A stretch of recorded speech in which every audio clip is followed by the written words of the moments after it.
Assalamualaikum warahmatullahi wabarakatuh. Salam, Om Swastiastu, nama budaya, salam kebajikan. Perkenalkan, nama saya Rifki Akmal Faujan dari kelas 10-3. Di sini saya akan memaparkan kembali pelajaran yang telah kami bahas dari bab 1 sampai bab 4. Yang pertama yang akan saya bahas adalah bab 1. Fungsi sosiologi untuk mengenal gejala sosial di dalam masyarakat. A. Akibat manusia sebagai makhluk individu dan sosial. Manusia sebagai makhluk ciptaan Tuhan tentunya tidak bisa hidup seseorang diri sejak dalam kandungan hingga ia mati. Namun, setiap manusia juga memiliki hak untuk mengembangkan diri sendiri, mewujudkan cita-citanya, dan mempertanggungjawabkan apa yang dipilihnya. Manusia hakikatnya pasti selalu terdiri atas dua sisi. Yang pertama, manusia sebagai makhluk individu. Yang kedua, manusia sebagai makhluk sosial.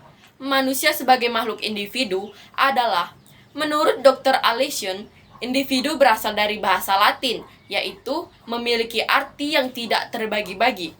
Sejak lahir, manusia merupakan makhluk individu yang memiliki arti tidak adanya pemisahan antara jiwa dan raganya. Manusia dalam hakikatnya, sebagai makhluk individu, tentunya memiliki hak dan kewajiban untuk menentukan jalan hidupnya masing-masing. Dan selanjutnya, saya akan menjelaskan manusia sebagai makhluk sosial. Selain sebagai makhluk individu, manusia juga tidak bisa hidup seorang diri. Manusia membutuhkan orang lain dalam menjalankan kehidupannya bermasyarakat. Hal yang melatar belakangi manusia membutuhkan orang lain dalam menjalani kehidupan bermasyarakat adalah adanya dorongan biologis seperti manusia harus makan dan minum sebagai bentuk pemenuhan kebutuhan diri. Yang kedua, adanya kebutuhan akan rasa aman dan nyaman.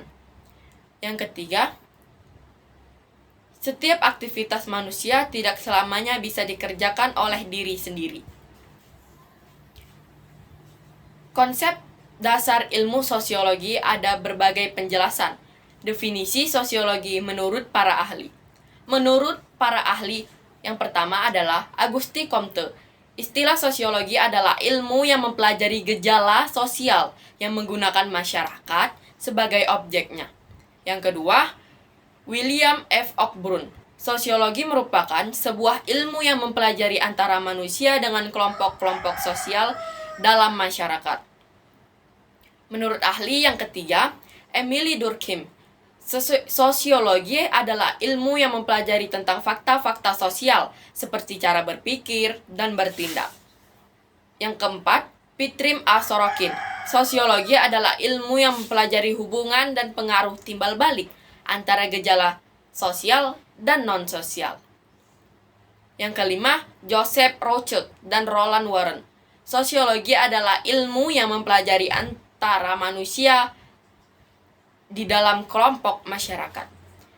Itu saja yang dapat saya jelaskan untuk materi bab 1, sekarang bab 2. Pengertian individu adalah bagian kecil dari kelompok masyarakat yang tidak dapat dibagi lagi menjadi lebih kecil. Lanjut, pengertian kelompok. Pengertian kelompok adalah kumpulan manusia yang memiliki kesadaran bersama akan keanggotaan dan saling berinteraksi. Selanjutnya, materi tentang status dan peran. Status dan peran adalah dua konsep penting dalam sosiologi yang digunakan untuk menjelaskan posisi dan perilaku manusia di dalam masyarakat. Identitas sosial. Identitas sosial adalah keterkaitan, keterlibatan, peduli, dan rasa bangga yang bersumber dari pengetahuan seseorang tentang keanggotaan dalam suatu kelompok sosial. Pengertian interaksi sosial, yaitu hubungan timbal balik antara individu maupun kelompok untuk menjalani hubungan pertemanan, diskusi, kerjasama yang diterapkan dalam kehidupan bermasyarakat.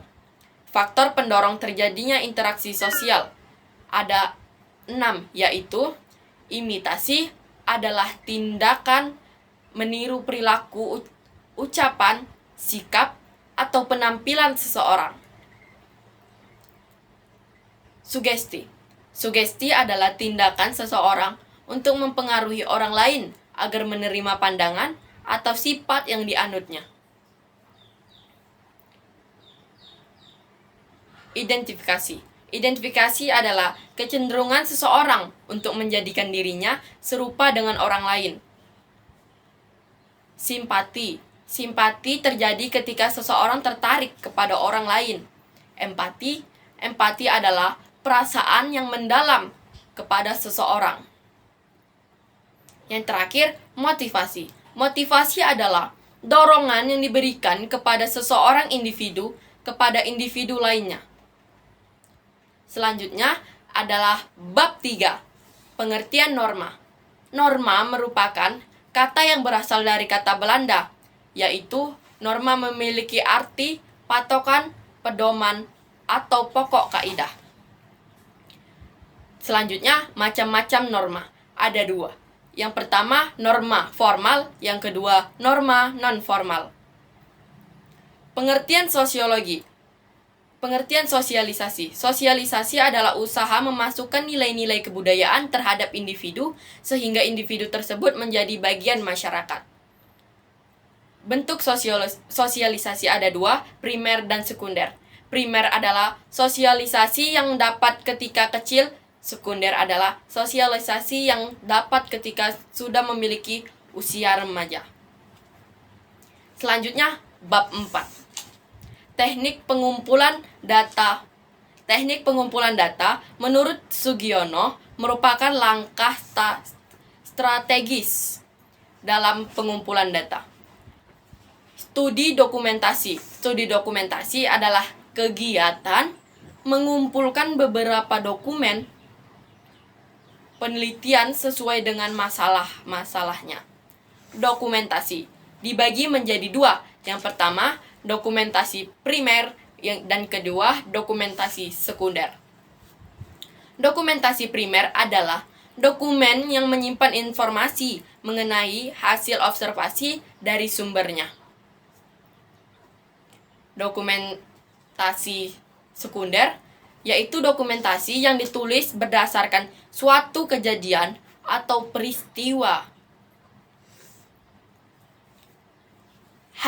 Hanya ini yang dapat saya sampaikan, yaitu penjelasan tentang materi-materi yang telah kami pelajari di SMA Negeri 2 Perbongan dengan mata pelajaran sosiologi. Terima kasih.